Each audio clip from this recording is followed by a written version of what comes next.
தமிழ்நாட்டில் இன்றைக்கு கடன் எவ்வளோ தெரியுமா? இவர் ஆட்சிக்கு வருவதற்கு முன்னாலே 4 லட்சம் கோடி கடன் இருந்தது தமிழ்நாட்டில். இன்னைக்கு எவ்வளவு? 10 லட்சம் கோடி கடன் இருக்கிறது. 10 லட்சம். ஒவ்வொரு இருக்கிற அத்தனை பேரினுடைய ஒவ்வொரு வீட்டிலும் ஒரு தனி மனிதனுக்கும் 1.5 லட்சம் கடன் இருக்கிறது.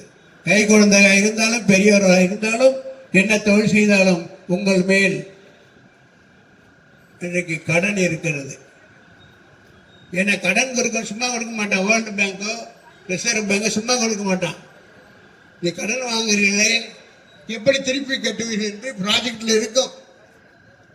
இவங்க என்ன சொல்லணும்? உங்களையும் என்னையும் சேர்த்து நம்ம கட்டுற வரியெல்லாம் சேர்த்து இதெல்லாம் கணக்கு காட்டி இவ்வாறு வருகிறது, ஆகவே திருப்பி கொடுப்பேன் என்ற அடிப்படையில் இன்னைக்கு 10 லட்சம் கோடி ஒரே 5 ஆண்டுகளில் முன்னாடி பல ஆண்டுகளாக காங்கிரஸ் ஆட்சியில் இருந்து இவர்கள் வருகிற அன்றை வரை எத்தனையோ ஆட்சிகள் கட்சிகள் வந்தது, ஆண்டார்கள். 4.5 லட்சம் கோடி தான் இருந்தது. இன்னைக்கு 10 லட்சம் கோடி. அதற்கான வட்டி மாசத்திற்கு 1 கோடி. உங்கள் வருமானம் என்ன? நம்ம வரியெல்லாம் கூட்டி கழிச்சு சேர்த்து போய் அரசுக்கு போகிற வருமானம் 3 லட்சம் கோடி. வட்டியே 1 லட்சம் கோடி.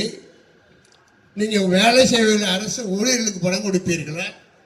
வட்டி கட்டுவீர்களா? கடனை திருப்பி அடைப்பது எப்படி? அதனால தான் சொல்லுகிறேன், இன்றைக்கு தமிழ்நாடு நாம் நினைத்து கொண்டிருக்கிறோம், நம் நாடு நம்ம நாடு என்று நினைத்து கொண்டிருக்கிறோம். இது யார் வட்டிக்கு கொடுத்தானோ அவனுடைய நாடு. தமிழ்நாடு இன்றைக்கு யாருடைய நாடு? யார் கடன் கொடுத்தானோ, ரிசர்வ் பேங்கா இருக்கலாம், உலக வங்கியா இருக்கலாம், அவர்களுடைய நாடு தமிழ்நாடு. வீடு அப்படித்தானே? வீடு நீங்க கடன் கட்டல என்ன ஆகும்? அது ஆட்டோமேட்டிக்காக அவனுக்கு தான். இந்த வீடுங்க நாடு ஒன்று தான். ஆக இந்த அளவுக்கு இவருடைய ஆட்சி செய்கிற முறை இப்படித்தான் இருக்கிறது. ஆகவே மக்கள் நீங்கள் என்றைக்கு சிந்திக்க ஆரம்பிக்கிறீர்களோ அன்றைக்கு தான் நமக்கு ஒரு விடிவு காலம் வரும். உதாரணத்துக்கு இன்றைக்கு இருக்கிற நிலையில பார்த்தீங்கன்னா, தமிழ்நாட்டை இவர்கள் ஆளுகிறார்கள். கடந்த 5 ஆண்டுகளாக தமிழ்நாட்டில் ஆளுகிற அந்த அரசு, அங்கே இருக்கிற அமைச்சர்கள் யார்?